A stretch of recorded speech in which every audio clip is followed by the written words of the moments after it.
நடக்காத பொதுக்குழுவை நடந்ததாக போலி ஆவணங்களை சமர்ப்பித்து பாமக தலைவராக அன்புமணி அங்கீகாரம் பெற்று கட்சி திருட்டில் ஈடுபடுவதாக கட்சியின் கௌரவ தலைவர் ஜி.கே. மணி குற்றம் சாட்டியுள்ளார். பாமக நிறுவனர் ராமதாஸ் அவரது மகன் அன்புமணிக்கு இடையே அதிகார மோதல் வெடித்து கட்சி இரண்டாக பிளவுபட்டுள்ளது. இருப்பினும் இரு தரப்பினரும் கட்சிக்கு சொந்தம் கொண்டாடி வருவதோடு அதிகாரப்பூர்வமாக கட்சியை கைப்பற்ற தேர்தல் ஆணையம் மற்றும் சட்ட ரீதியாக போராடி வருகின்றனர். இந்த நிலையில் அன்புமணியை பாமக தலைவர் என குறிப்பிட்டு ராமதாசுக்கு தேர்தல் ஆணையம் புதிய கடிதம் அனுப்பியுள்ளதால் பரபரப்பு ஏற்பட்டுள்ளது.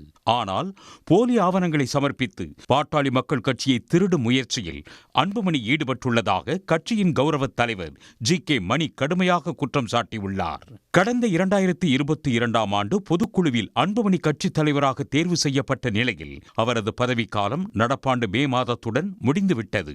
இதை அன்புமணி தரப்பு 2023இல் பொதுக்குழு நடந்ததாக போலி ஆவணங்களை தாக்கல் செய்துள்ளதாக ஜி.கே. மணி குற்றம் சாட்டியுள்ளார். இதற்கு தேர்தல் ஆணையமும் துணை புரிந்து முறைகேடாக அங்கீகாரம் அளித்துள்ளதாக புகார் தெரிவித்துள்ளார்.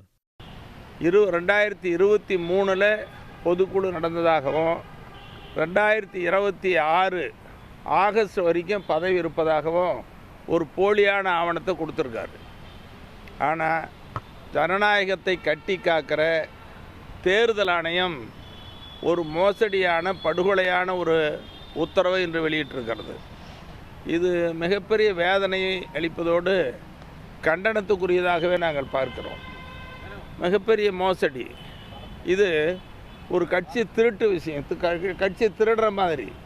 அன்புமணி தலைவர் இல்லை என ராமதாஸ் அளித்த மனுவையும் பரிசீலிக்காமல் தேர்தல் ஆணையம் நிராகரித்து விட்டதாக ஜி.கே. மணி குற்றம் சாட்டியுள்ளார். இதன் மூலம் தேர்தல் ஆணையம் முழுவதுமாக முறைகேடு செய்துள்ளதாக குற்றம் சாட்டிய அவர், நாங்கள் சென்று கேட்கும் போதெல்லாம் பீகார் தேர்தலையும் எஸ்ஐஆர் பணியையும் குறிப்பிட்டு பதிலளிக்காமல் காலம் தாழ்த்தியதாக கூறினார். எனவே தேர்தல் ஆணையத்தை கண்டித்து போராட்டம் நடத்துவோம் என்றும் நீதிமன்றத்தில் வழக்கு தொடர்ந்து சட்ட போராட்டம் மேற்கொள்வோம் என்றும் அவர் தெரிவித்துள்ளார்.